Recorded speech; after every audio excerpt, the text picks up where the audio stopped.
Some events this weekend had to change plans and move locations due to the downtown library saga. Traffic is piling up, the bridge is closed, and it's causing a lot of confusion. We begin tonight with new information. A suspect now behind bars charged in connection to the shooting death of LSU basketball star Wade Sims. You're taking a look at some of the damage at Southside Elementary 2 years after the Great Flood of August 2016 ravaged it. How would you like to become a multi-millionaire overnight? Yes, sign me up for that. And you still have that chance because nobody won Friday's Mega Millions jackpot. It is a disgusting Labor Day weekend so far. When you try to put a coin in, it's going to get jammed. We begin tonight with breaking news. East Baton Rouge Councilman Buddy Amoroso died in a cycling crash this morning. These students weren't crossing the street at the time. They were standing on the sidewalk waiting to cross the street when they were hit. Time is running out for homeowners who need assistance recovering from the 2016 floods in South Louisiana. State police have identified the man killed in that Denham Springs motorcycle crash we told you about last night on Local 33 News at 10. But when you swipe that card, just beware that filling up your tank's going to cost a little bit more than normal. Happening right now, people across the state are casting their votes. We caught up with Paige Browning to find out how she went from being a Louisiana hairdresser to an internet sensation better known as Paige Danielle in just a matter of years. This homecoming down in North Baton Rouge is just one example of how the city parish is addressing blight. All lanes are now open on I-10 West near the Mississippi River Bridge. Congestion was backed up all the way to Essen after a crash this afternoon. Now taking a look at that, that's what that backup looked like around 3 p.m. I didn't have no gun. I'm innocent. I'm only 21 years old. They should record. They got the body camera, the dash cam. I didn't do nothing but run. In handcuffs, accused of firing at a BRPD officer, 21-year-old Raheem Howard claims innocence, urging people to check the body and dash camera footage. But Baton Rouge police officers are equipped with body cams, dash cams, and rear cams. And for some reason, in this case, neither of the three were working. BRPD Chief Murphy Paul says the body and dash cameras were not turned on during the incident earlier this month.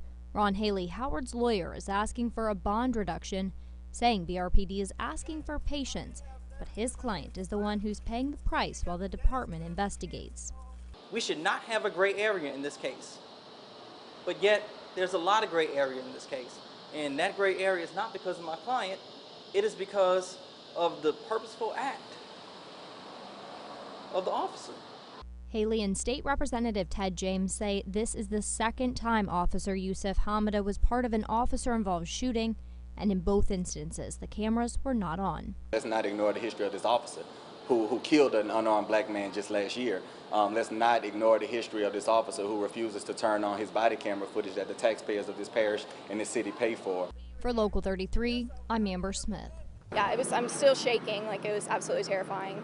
Anna Coleman was just steps away from the sidewalk when 3 students were hit by a car right in front of her. There was a traffic accident, 2 vehicles, and one of the vehicles was pushed into the sidewalk. These students weren't crossing the street at the time. They were standing on the sidewalk waiting to cross the street when they were hit. LSU officials are saying 4 students were taken to the hospital. There was 2 girls and they were knocked out cold, and then there was another guy and he was conscious, but he was kind of just rolling around. I don't know, so we're like, be still, be still. I could see a couple of them were definitely bloody. One guy was just curled up in the fetal position and just on the ground. I mean, they looked like they were in a lot of pain. This is the second pedestrian-involved crash this week alone. The first on Monday, the first day of class. It makes me feel like I'm not safe on campus, but I don't know what they can really do to fix that. This is the biggest parking lot on the campus, so most people do park here. So yeah, we're definitely all going to be more aware. Everyone stay off their phones on the crosswalk, stay off your phones when you're driving, It's just definitely going to make us all more aware of this little intersection. It looked like a nightmare, and I feel really bad for them. I felt terrible. I'm just really praying for everybody who was involved and praying for the girl and the other guy that was in the accident. For Local 33, I'm Amber Smith. I wouldn't wish it on somebody that I just really, really didn't like.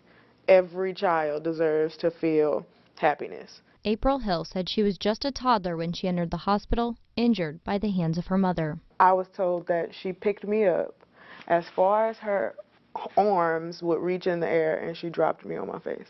And it just repeated that over and over and over until like eventually I was, you know, forced to sit in a chair and she tried to kill me in the chair.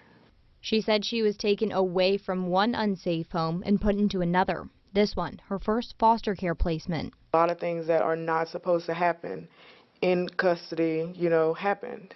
She said her caseworker, the person supposed to protect her from abuse, failed. I can count on one hand and not use all of my fingers how many times my social worker came to that placement. And she's not the only one with a similar story to tell. One of the reasons my foster parents got away with the things that they did to us for so long is because I maybe saw my worker once every 6 months, maybe.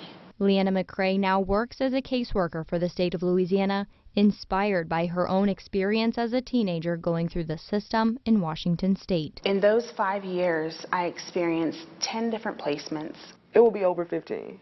But did make a few happy memories along the way. I got to sit at a table and have real Christmas dinner with a family. It's one of my best memories as a kid. That's the first time I felt like I was a part of something. It meant the world to me that she took that time to do that. It told me that I was worth something. When 18 came, the question was, what now? I made 18 and my foster mom basically just, bye, you know. She went on to college using stipend money from the state, but budget cuts meant no more stipend and no more school. I was homeless a couple of times because I don't have, and still to this day, I don't really have anyone to fall back on. Foster kids, particularly those who age out of the system, say they have to fight harder for a life they want, a life so many take for granted. I realized if I'm going to be anything or do anything or have any kind of success in life, it's going to be because I do it. Everything that I have, I got it on my own.